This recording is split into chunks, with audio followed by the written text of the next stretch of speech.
कार्तिक शुक्ल एकादशी को तुलसी पूजन का उत्सव भारत भर में, खासकर उत्तर भारत में विशेष रूप से मनाया जाता है। तुलसी को विष्णु प्रिया भी कहते हैं। तुलसी विवाह के लिए कार्तिक शुक्ल नवमी ठीक तिथि है। नवमी, दशमी और एकादशी को व्रत करके नियम से पूजन कर अगले दिन तुलसी का पौधा ब्राह्मण को दिया जाए तो शुभ होता है। परंतु कुछ एकादशी से पूर्णिमा तक तुलसी पूजन करके 5वें दिन तुलसी का विवाह करते हैं। तुलसी विवाह की यही पद्धति अधिक प्रचलित है। तुलसी चाहे एक साधारण सा पौधा होता है, परंतु भारतीयों के लिए यह गंगा यमुना के समान पवित्र है। पूजा की सामग्री में तुलसी दल जरूरी समझा जाता है। तुलसी के पौधे को वैसे तो स्नान के बाद प्रतिदिन पानी देना स्वास्थ्य के लिए अति उत्तम है। तुलसी के कारण उसके आसपास की वायु शुद्ध हो जाती है। तुलसी पूजा क्यों आरंभ हुई तथा इसकी पूजा से किसको लाभ हुआ, यह कथा सुनिए। प्राचीन काल में जलंधर नामक राक्षस ने चारों तरफ बड़ा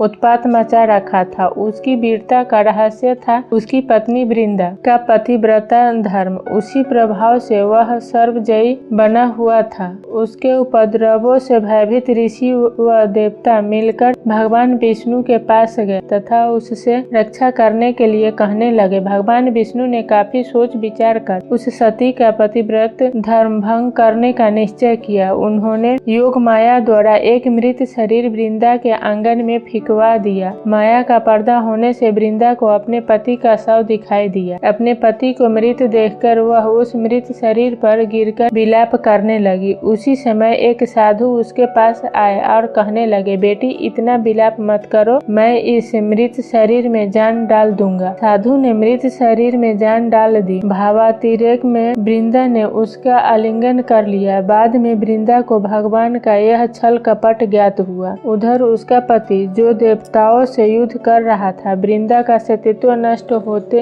ही वह देवताओं द्वारा मारा गया। इस बात का जब उसे पता लगा तो क्रोधित हो उसने विष्णु भगवान को शाप दे दिया कि जिस प्रकार तुमने छल से मुझे पति वियोग दिया है, उसी प्रकार तुम भी अपनी स्त्री का छल पूर्वक हरण होने पर स्त्री वियोग सहने के लिए मृत्युलोक में जन्म लोगे। यह कहकर वृंदा अपने पति के साथ सती हो गई। विष्णु अब अपने छल पर बड़े लज्जित हुए। देवताओं और ऋषियों ने उन्हें कई प्रकार से समझाया तथा पार्वती जी ने वृंदा की चिता भस्म में आंवला, मालती व तुलसी के पौधे लगाए। भगवान विष्णु ने तुलसी को ही वृंदा का रूप समझा। कालांतर में राम अवतार के समय राम जी को सीता का वियोग सहना पड़ा। कहीं कहीं यह भी प्रचलित है, वृंदा ने शाप दिया था कि तुमने मेरा सतीत्व भंग किया है, अतः तुम पत्थर बनोगे। विष्णु बोले, हे वृंदा, तुम मुझे लक्ष्मी से भी अधिक प्रिय हो गई हो। यह सब तुम्हारे सतीत्व का ही फल है। तुम तुलसी बनकर मेरे साथ